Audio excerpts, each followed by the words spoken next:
Monsieur le Premier ministre, pouvez-vous me dire c'est quoi pour vous l'innovation? L'innovation, c'est inventer quelque chose de nouveau. C'est banal de dire ça. Et s'agissant de l'industrie, l'industrie a toujours inventé des produits nouveaux, amélioré la performance de ce qu'elle fabriquait. Toute l'histoire industrielle est marquée par ça.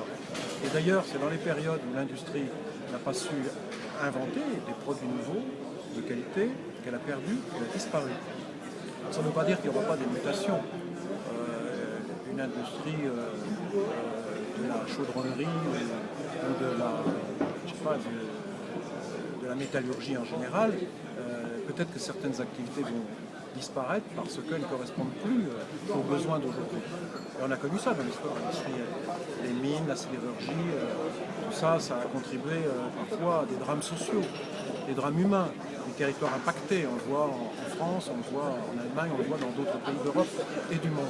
Mais raison de plus pour ne pas prendre de retard, surtout dans une période où le temps s'accélère, le temps de l'invention, le temps de l'innovation, en particulier en raison de la révolution du numérique, est en train de tout bouleverser. Donc il est important qu'on se donne les moyens, publics et privés, de mettre ensemble les acteurs, les talents, les intelligences, les chercheurs en l'occurrence, pour inventer les produits nouveaux qui vont répondre aux besoins d'aujourd'hui, aux besoins de demain, dans tous les domaines.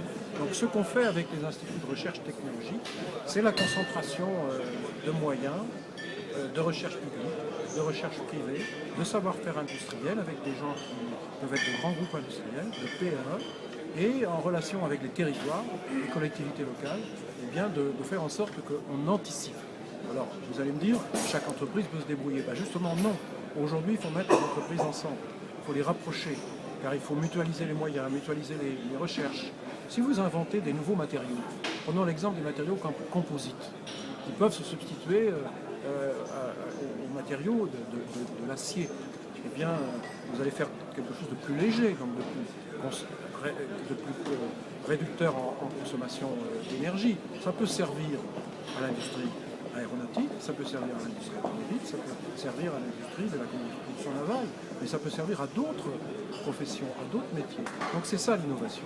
Et quand on parle de compétitivité, on parle uniquement du coût du travail. Le coût du travail en fait partie. En France, on a commencé à le baisser avec le crédit d'impôt compétitivité emploi, mais pour donner des marges aux entreprises, pour qu'elles investissent. Parce que l'autre volet de la compétitivité, c'est l'investissement. Et l'investissement dans des machines nouvelles, dans des procédés nouveaux, et qui nécessitent des moyens pour l'innovation.